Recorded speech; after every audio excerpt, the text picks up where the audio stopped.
atau pembiakan dan fattening atau penggemukan sapi adalah salah satu bisnis yang memiliki prospek yang cukup baik.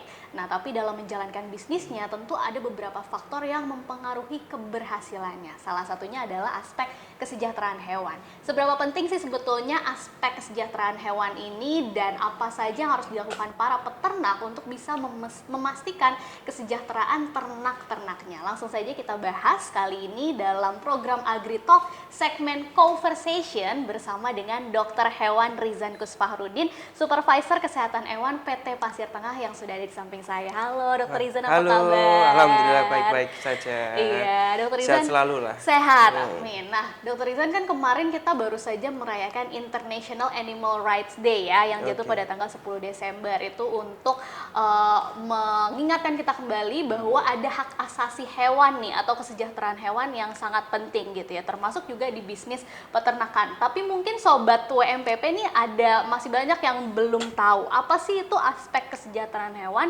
dan sudah sejauh mana penerapannya di Indonesia. Oke, terima kasih ya. Di kesempatan kali ini mungkin saya akan menjelaskan terkait dengan animal welfare ya, terutama di bisnis kita di WMPP ini di peternakan sapi.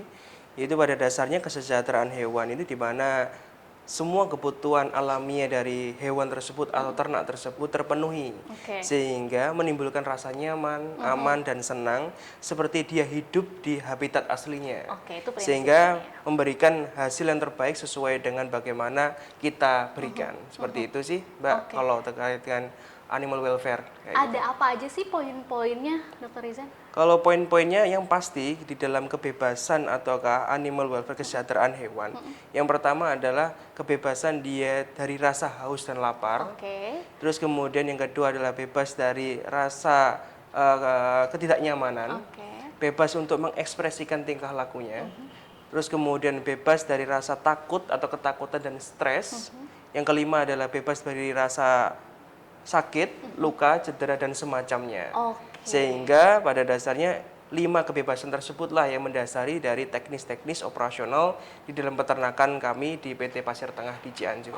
Jadi ada 5 ya Sobat WMPP tadi aspek kesejahteraan hewan. Nah, tapi pengaruhnya emang seberapa besar nih aspek kesejahteraan hewan ini ke bisnis peternakan sapi?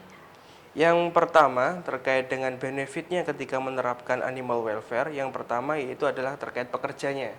Pekerjanya bisa memudahkan ataukah dia menjaga keselamatan yang pekerjaannya terkait dengan setiap harinya dengan peternakan, kayak gitu, tentang hewan. Itu terkait dengan pekerjanya. Yang kedua adalah terkait dengan hasil jika kalau misalnya pemotongannya sapi itu dalam keadaan stres, itu bakal jelek kualitasnya. Dagingnya juga beda ya? Dagingnya berbeda dan juga nanti dalam proses untuk dia pemasakan dan sebagainya bakal berbeda, tahan lama dan sebagainya. Itu dalam proses untuk hasilnya. Yang ketiga adalah terkait dengan bagaimana harga jual. Harga jual dengan daging yang berkualitas karena dia nyaman, pasti dia akan menghasilkan daging yang premium. Sehingga hasil dari jual daging premium akan lebih tinggi.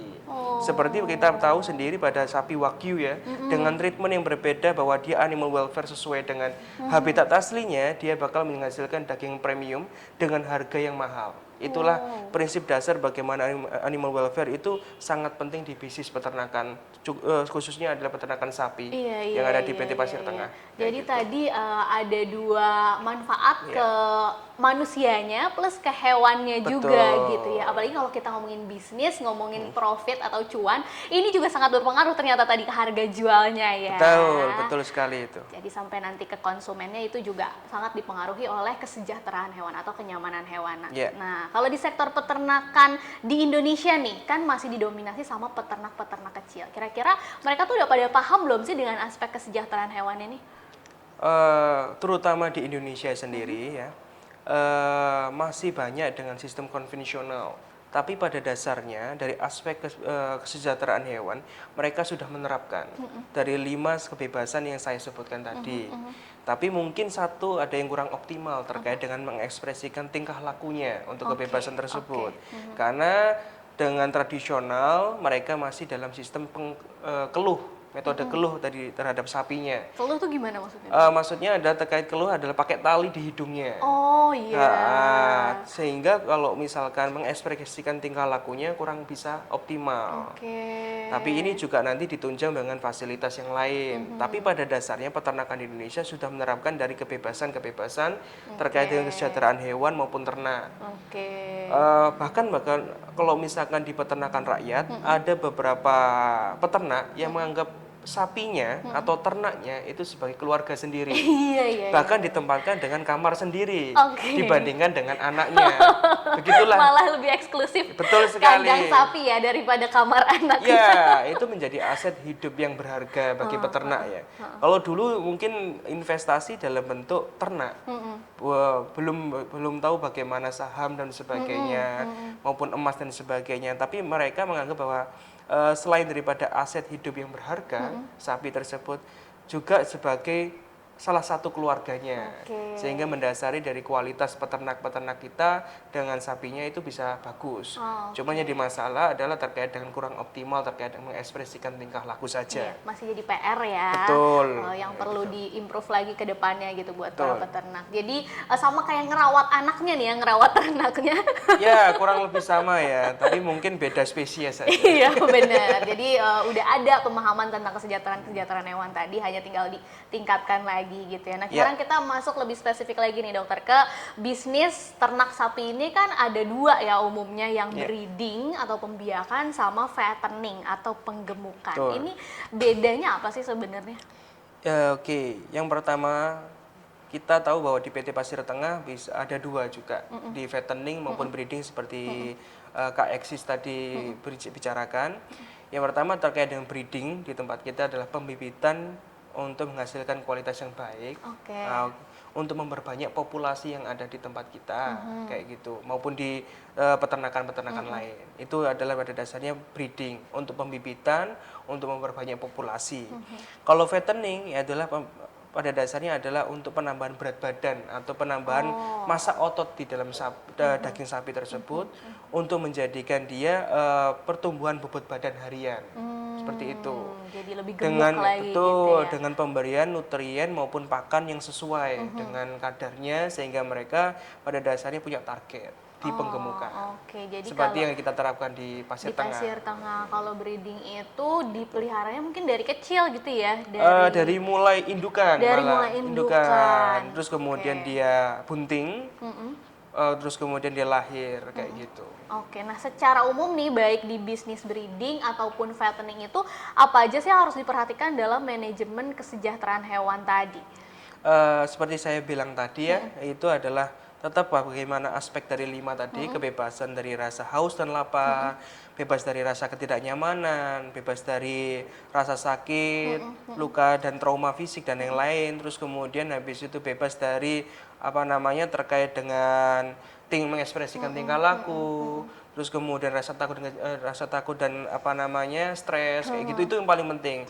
Sehingga itu mendasari teknis-teknis untuk operasional. Tapi yang paling penting adalah fasilitas-fasilitas yang mensupport terkait dengan aspek-aspek kebebasan tadi dan juga terkait dengan standar operasional pemeliharaan yang mengarah bagaimana teknis-teknis pada dasarnya yang 5 tadi. Nah bisa lebih dijelasin detail lagi nggak tuh teknis-teknisnya dari 5 itu ya? Terutama mungkin yang udah diterapin di PT Pasir Tengah, mungkin bisa jadi contoh juga nih buat Sobat Web. Yang pertama terkait dengan bebas dari rasa haus dan lapar. Itu pasti kita berikan yang sebaik mungkin ya. Di divisi breeding maupun di fattening. Terkait dengan pakan yang sesuai dengan fisiologis tubuhnya. Terus kemudian dengan masa-masa dari ternak tersebut, misalkan di breeding masa-masa dari pedet, terus kemudian ke winner, yearling, sampai dengan dia jadi bakalan dan sebagainya untuk dikawinkan. Itu kita sesuaikan dengan fisiologis tubuhnya itu untuk pakan. Terus kemudian untuk air minum di fattening maupun di breeding kita berikan secara ad libitum.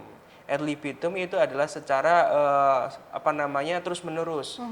Berdasarkan kebutuhan sapi. Pada dasar dia haus, dia ada air minum kapanpun dia. Jadi ada jadwalnya atau? Nggak jadwal, jadi selalu ada. Ad libitum itu selalu ada. Pada saat dia merasa haus, dia silakan untuk minum. Dan kita sediakan air minumnya untuk selalu ada air dan kondisi bersih. Jadi bukan kita yang ngatur sebenarnya kapannya Betul. ya, tapi kita memastikan selalu ada karena sapinya sendiri yang merasa haus bukan Benar, kita. jadi Ya? posisi emang di mereka sapi-sapi tersebut adalah secara behavior alaminya yang kita terapkan animal welfare itu adalah salah satunya adalah bebas dari rasa haus. Ini adalah sesuai dengan tingkah lakunya. Oke. Ketika dia haus, mereka bakal minum sesuai dengan kebutuhannya. Kalau misalkan kita jadwal nanti nggak sesuai dengan jadwalnya. Jadi mereka kita bebaskan untuk makan kapanpun secara ad libitum maupun minumnya juga pun sama secara ad libitum. Kayak gitu, itu sesuai tadi dengan fisiologisnya. yang pertama tuh ya, baru Betul. satu aspek bebas dari rasa lapar dan haus. Nah, Nah, aspek itu. berikutnya Aspek berikutnya adalah bebas untuk mengekspresikan tingkah laku. Oke. Di ini yang tadi masih kurang ya sama Pak. Ya, itu di peternakan yang unkonvensional ya. Kalau di tempat kita sudah mengekspresikan tingkah lakunya sesuai dengan kepadatan, jadi kita sesuaikan dengan seperti itu. Oh, maksudnya kandangnya nih diukur gitu supaya kepadatannya sesuai gitu Jadi ya? isinya. Oh. Jadi populasi ternaknya di dalam satu kandang tersebut atau satu pen tersebut itu kita sesuaikan dengan kapasitas normalnya. Oke. Sehingga tidak ada kepadatan yang membuat rasa tidak nyaman. Yang bikin sapinya diem aja Betul. gitu ya di Terus situ. kemudian terkait dengan kebersihannya kita jadwalkan untuk cleaningnya, terutama di fattening.